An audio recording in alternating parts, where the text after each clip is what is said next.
home, I was out for breakfast, and I just want to say publicly that I don't understand my people. And when I say my people, I mean not only Kenyans, but even people related to me. I don't understand them. I don't understand my country's people, and I don't understand my own family, my own relatives. I don't get them. I never have, and I have come to make peace and come to terms with that. Like, I am at peace with that. I used to not be at peace with that. Like, why am I always the odd one out? But now I'm fine with it. I'm fine with it. I'm now 35 years of age. Took me quite some time, but it's okay. I'm fine with it. I'll give you the story of what recently happened that made me sit down to make this video. So there's someone who I love who wrote to me, and they said, Liz, Kenya is nothing like how you left it. It became worse, economically speaking. Like, the socio-economic structure in the country right now, it's gone to the dogs.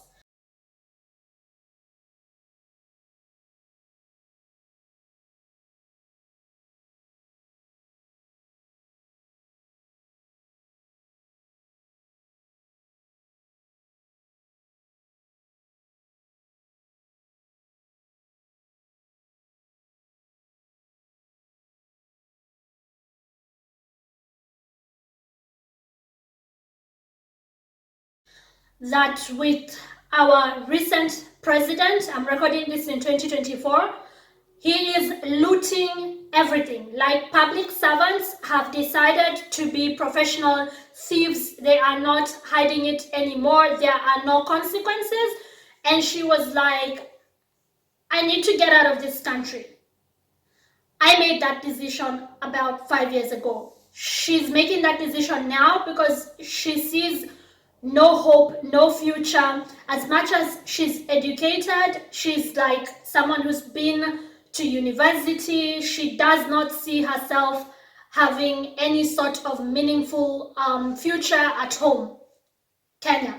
She says that the rich have become 10 times richer than I left them.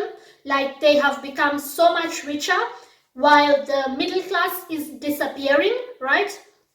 And there are more poor people than ever before. Like, she was describing it to me as like something that hasn't happened in quite a while, like in the last 20 years, that our current president, and by the way, the person who is the president of Kenya at the moment has been taken to the International Criminal Court before. But Kenyans still voted him in. That's why I'm saying I don't understand my people. Like, I was always the odd one out. Even when like we had political discussions at home, I always used to have ideas that were too out there for a lot of my peers, and I used to fight that. But I've come to terms with it, and I've accepted that I don't understand my people, and I don't even understand my own family members. Like, I used to not be okay with being an odd one out, but now I wholeheartedly embrace the fact that I am the black sheep of my family, and I've always been just different, and that's fine. Like, I am on my own, literally. Of course, I love certain people. I'm indifferent to others, but like, I don't understand them, and I've come to terms with that. By the way, I'm not wearing makeup, so I don't know, when I don't have makeup on, I feel so exposed, like, you now know all my secrets, so that's what she really looks like. I'm not wearing any makeup, but there's no need for makeup today because I was just going out for breakfast and then coming back home. Sometimes you need your pause to breathe. So anyways, so this lady wrote to me and explained to me the situation at home, and she's like, it's about that time I'm leaving. A lot of people don't want to leave their countries. I know that for a fact. A lot of us are not out here because we just wanted to leave our country. If we had the option to stay at home and build a successful life there, a lot of us actually would, because there's no language barrier at home, the weather is better, we have no winter, the people are more familiar, the culture is familiar. Like, a lot of diasporas, if you just sit down with us and ask us, we would tell you that for the most part, we would rather be at home around friends and family, a familiar culture, no language barrier, great weather, great food. But because of certain political or socio-economic factors, we extend our stay abroad. We stay away from the known and live in the unknown because the situation at home is uncertain. So when she explained that it's about that time she needs to get on that flight, I told her, fine, I will see what I can do. Probably I can ask around, and if there's an opportunity, because there's always agencies like people who are hiring African immigrants or like Asians or Arabs, certain groups out here that need people to work, the workforce, or student scholarships and sponsorships. Like, there's always something if you ask in your local community. So I asked around. I told her to go ahead and try that out. So she got back to me and told me that it's all in German, so she doesn't understand anything.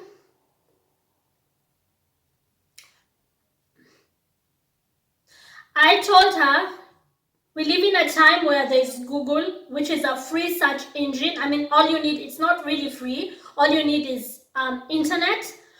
And if you can't afford internet, probably I can send you a little bit of money and you can get on the internet and you can use a translator. The reason why I need a minute as I explain this is because I'm a little bit mind blown that in this day and age, someone can actually talk about not understanding a written document. There is all sorts of tools on the internet that you can use to translate anything. Heck, you can send me an email right now in Russia, from Russia, in Russian language, and I will get back to you, because we live in times where that is actually very easy to do. Anyways, I waited that they translate the document and read it and do the necessary, but then they needed me to do something else still for them, like, without getting into too many details, here is what I'm going to say. Nobody can get you out of a tight situation other than, well, you. The world can only facilitate you. Even your own mother, she can only do so much, right? Only you can save you. Think about that. I don't understand my people. Like, I don't understand how you give up your fate to others.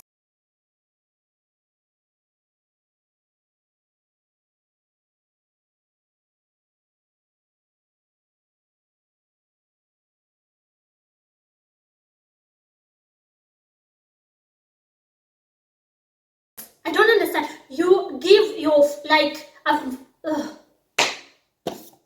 don't even have the words. Like, I have never, ever, ever been the kind of person who puts myself in a situation where I'm at the mercy of others. Never. Like, even when I couldn't help the situation, I will crack my skull open. Like, I will stay up all night thinking of how I will get myself out of a tight situation. I would rather scrub floors but be independent. Like, I would rather take up a very shitty job for just a short period of time until I can get on my feet and then go on the internet. Guys, do you realize we are alive in one of the best times to be alive? Like, we live in a time where all the information you need is a click away. I'm a 90s kid. I was born 89. So I know a time where there was no internet and people used to go to actual libraries. Libraries were buildings, like a physical place where you go to look for info in books, like paperback books and encyclopedias. And there was something called the yellow pages. Like, people used to go physically to look for information. Nowadays, the information is at your fingertips. You can never be stuck.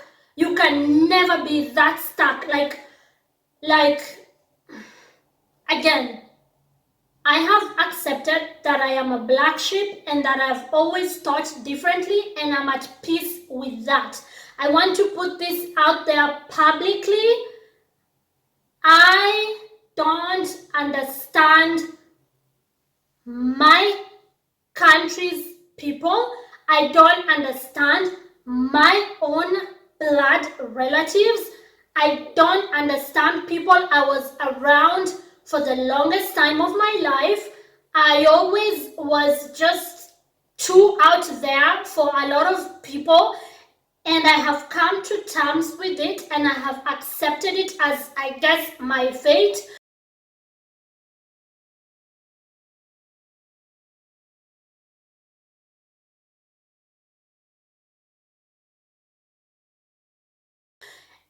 And I don't get how someone can put their fate, their destiny in another person's hands.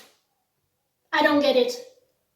How do you let yourself be that vulnerable? Like, people can just take advantage of you, hurt you, control your life, manipulate you. Like, how? Unless you had a tragedy and you were handicapped, maybe you got into an accident and now you have to rely on others to, like, I don't know, bathe you, maybe help you dress up, and which is very sad, and I pray that that never happens to anyone I know, and also not to myself. Jesus Christ, cover us and protect us with your holy blood. But like, unless you're in that situation, like you're in a, even handicapped people, after some time they adapt to that lifestyle, because we also live in a place where you can access wheelchairs. There was a time on earth when the wheel hadn't been invented, so people could not, like, be on a wheelchair wheeling themselves around. And in modern days, a lot of disabled people have come to prove that disability is not inability. They are able to live productive lives. So my point is that even handicapped people are not as helpless as, some of the people who are very much able-bodied, but they just put their fate on other humans. I don't get it. I never have. Like, how do you become so helpless? How do you put yourself in a position where you really are helpless? Let people facilitate you a little bit and then help yourself. Swim, swim, swim to shore, swim to safety. I guess that's why I've always supported capitalism, everyone for himself, God for us all, and not communist ideologies. And the proof is always in the pudding. You see how poor most communist countries are. You see how their freedoms are taken away from them. I have always valued my freedom, my peace of mind, my ability to provide for myself, or at least put myself in a position where I don't have to rely on others, because I know it can get very dangerous there. That's where people can abuse you. They can take advantage of you. How do you just let yourself go like that and put yourself in such a vulnerable position? And even when someone tries to facilitate you, you're like a child who doesn't know how to think or what to do. Like, help yourself. In this world, no one will help you. Nobody. Fight for your survival. Do not wait for rescue boats. Start swimming. Swim. Don't just wait there and drown as you watch. I've never understood how people don't get the basic principles of self-preservation. Like you're just sitting at home in Kenya and waiting for the government to change your life or for the pastor to change your life. You're sitting there with politicians who are puppet leaders of the West. You're sitting there with corrupt leaders. You're like complaining every day. Your mindset is that I have a master's in, I don't know, engineering. I'm supposed to be a doctor by now. I'm supposed to be doing my PhD. I have no money. I have no this. I have no that. Stop complaining and start fighting. And every time I talked like this, I made enemies out of relatives, out of friends. I was told that I was feeling like I was better than everybody else, even though we all started at the same start line. Okay, fine, then I'm a horrible person who just doesn't get it. Fine. If you're a cow and you're taken to the river and you cannot, for the love of God, figure out why you're at the river as a cow and you're thirsty, and the next day people find you dead by the river, that has nothing to do with the river, the water. It has everything to do with, well, you, the cow.